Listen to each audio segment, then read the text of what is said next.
Get ready for an amazing story of tricks and secrets as a genius con artist pulls off a seemingly impossible scam that will leave you surprised.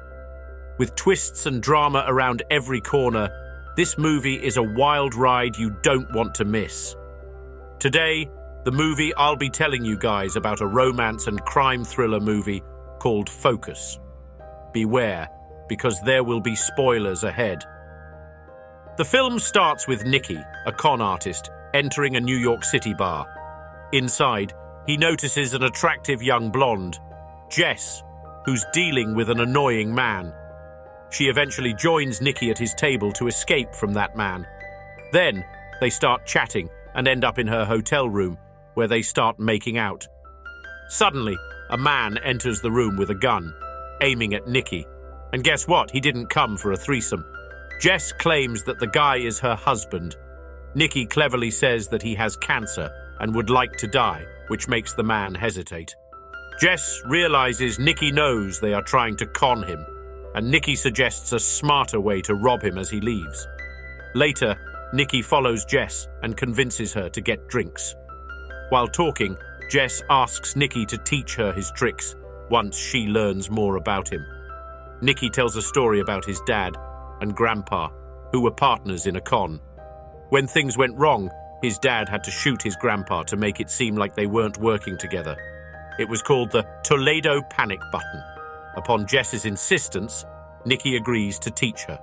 Then he explains that conning is all about focus. He shows how he uses his hands so smoothly that she can't notice when he takes something from her. Next, Nicky and his friend Horst move their con operation to New Orleans with their team of con artists. They choose Super Bowl week when the city is crowded with people. Meanwhile, Jess also follows Nicky to New Orleans and asks to join him. In a practice con, Nicky and his team show Jess how to steal from people in the busy streets by taking watches, wallets, and other small items. They also guide her through a casino for more practice. Once she brilliantly proves herself, Nicky lets her become a part of the team. On another note, we notice that Nicky struggles with gambling as he loses money at a horse track. In the next scene, Jess meets Nicky's friend and associate Farhad. He's involved in more complex cons, as she sees him removing a fake ATM to steal private information. Despite his first-time rude behavior, Jess develops a fondness for Farhad as she works with him at another con. After that, Nicky brings Jess to the place where they handle all the things they've stolen. Jess is drawn to a pretty necklace, but Nicky explains she can't keep the stolen stuff to avoid getting caught. As time passes, Nicky and Jess become attracted to each other and begin sleeping together. Oh dear, this couple is out of control, thirsty for sex. One night, after making out, Jess asks Nicky about his nickname, Mellow. He shares that his father gave him that name because he thought he was gentle like a marshmallow. Nicky tells his father advised him that emotions are dangerous in their line of work, as they can lead to trouble. On the night before the big football game, after successfully pulling off their cons, Nicky gathers the team and praises them for a remarkable week, successfully collecting a hefty $1.2 million. He assures everyone that they'll get their share of the earnings. Horst hands over the cash bag to Nicky, making him promise not to gamble it away. Nicky agrees while Jess watches. Nicky then invites Jess to watch the game with him, and she accepts his invitation. The next day, Nicky and Jess head to the football game. As Jess gets bored, they start making fun bets, like guessing if a fan will catch a flying hot dog or if someone will miss the wave because they're too drunk. They spot a woman in shorts and bet on how many guys will check her out as she walks by. Jess bets 8, Nicky bets 3, and a guy named Mr. Luyan joins in with a bet of 5. Turns out, 7 guys take a peek, and Jess gets the closest guess. Luyan gets really excited and starts making more bets with Nicky about the game, even begging him to join in when Nicky hesitates. Eventually, Nicky gives in and plays, but he loses $1,000. The bets keep getting bigger as they double them, despite Jess suggesting they leave. After losing a huge $100,000, Nicky seems fed up and is about to walk away. But Mr. Liu Yan taunts, making Nicky turn back and bet all his remaining cash, $1.1 million, on drawing high cards. Unfortunately, Liu Yan draws a card with a higher number, winning all the money. Nicky and Jess are really upset. Rather than giving up, Nicky decides to take a big risk. He suggests doubling the bet again and challenges Liu Yan to pick any player on the field. Nicky will then try to guess which player Liu Yan chose, even though it seems almost impossible. Meanwhile, Mr. Liu Yan thinks Nicky is a bit crazy and hesitates. Nicky makes it more interesting by saying Jess will pick Liu Yan's chosen player. Liu Yan can't resist the idea of free money, so he agrees and picks a player. As Jess nervously looks through binoculars, Liu Yan gives them a chance to change their minds. Jess then looks at Nicky as if she's silently asking him to back out, but he tells her to pick the player. Nervously, Jess scans the players. Suddenly, she spots Farhad, wearing jersey number 55. She smiles and picks him, and to everyone's amazement, it's the correct answer. On the taxi ride home, Jess asks for an explanation, and Nicky tells her that this was all planned. He knew Liu Yan was a gambler, so he set up situations throughout the day to make Liu Yan notice the number 55. This made Liu Yan pick that number when it mattered. Jess is impressed by Nicky and kisses him. But suddenly, Nicky stops the taxi and another car appears behind them. He tells the driver to take Jess to the airport, gives her money, and leaves without any explanation, leaving Jess surprised and heartbroken. 3 years later, in Buenos Aires, Argentina, Nicky is hired by a wealthy race car owner named Rafael Garriga and his partner, Owens. They have a valuable new fuel burn algorithm that could give them an advantage in racing. However, Rafael worries it might not be sufficient. Their strategy is for Nicky to pretend to be an angry ex-employee of Garriga, getting drunk and causing a fight with him at a party. This will get the attention of Garriga's enemies and allow Nicky to sell a fake version of the algorithm to McEwen, a rival team owner who competes with Garriga. This fake algorithm will slow down McEwen's race car while giving Garriga an advantage. After that, Nicky attends the party at Garriga's place. There he pretends to be drunk, drinking water in place of vodka.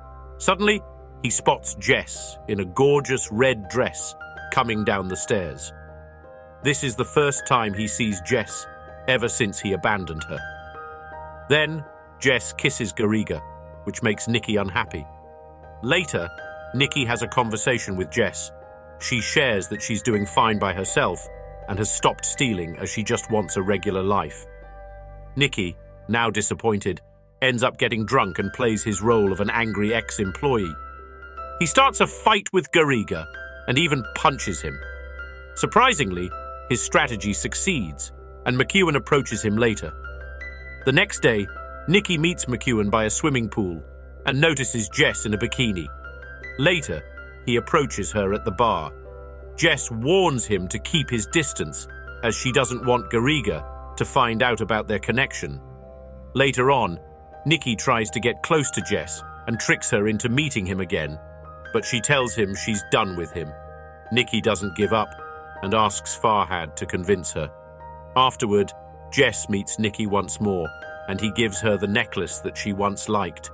This makes them closer, and later, they end up sleeping together in Nicky's hotel room. Jeez, this guy has had more sex in this movie than some of us get in our entire life. The next morning, Owens gets curious and searches Nicky's room while Jess hides. Owens talks about not trusting younger people and how Nicky isn't doing well in his work. The following day, Nicky sells Garriga's real algorithm not just to McEwen for €3 million, but also to all the other racing teams for the same amount, making it around €27 million in total. He also persuades Jess to escape with him. At night, As Nikki and Jess are getting away, one of Garriga's men crashes into their car. They're then captured and taken to a warehouse by Garriga's people. In the next scene, Nikki and Jess are tied up in the warehouse, with their mouths taped shut. Garriga removes the tape from Nikki's mouth but keeps it on Jess. He closes Jess's nose, suffocating her and pressuring Nikki to reveal how he hacked Garriga's system to obtain the real algorithm. At first, Nikki tells Garriga to let Jess go since she wasn't part of it, but Garriga covers Jess's nose again. Eventually, Nikki confesses that he manipulated Jess again. He explains he pretended to love her and put a secret device on her through the necklace he gave her. He says the device got Garriga's computer password when she was in his hotel room. Nikki then laughs because he knows that it's not true, and he removes the tape from Jess's mouth. Following that, Jess confesses to Nikki that Garriga isn't her boyfriend. She was only after his valuable watch, worth 200 grand, and was trying to make Nikki jealous. She reveals that she never even had sex with Garriga or went to his room, even though he tried many times. Nikki finally decides to tell the truth, but just as he's about to start, Owens shoots him in the chest. Garriga is frightened and he leaves, telling Owens to deal with it. Nikki seems to be bleeding heavily as Jess cries and confesses her love for him. It seems like Nikki is dead, but Owens reveals he shot Nikki in a safe spot, missing any major arteries. He did puncture Nikki's lung, though. Owens removes the blood from one of Nikki's lungs, bringing him back to life. Then, Owens calls Nikki Mello, and Jess realizes Owens is actually Nikki's father, Bucky. They were both part of the con all along, executing the Toledo panic button. Afterward, Bucky drives Nikki and Jess to the nearest hospital. On the way, Bucky reminds what he said to Nikki about not putting his heart in the con game.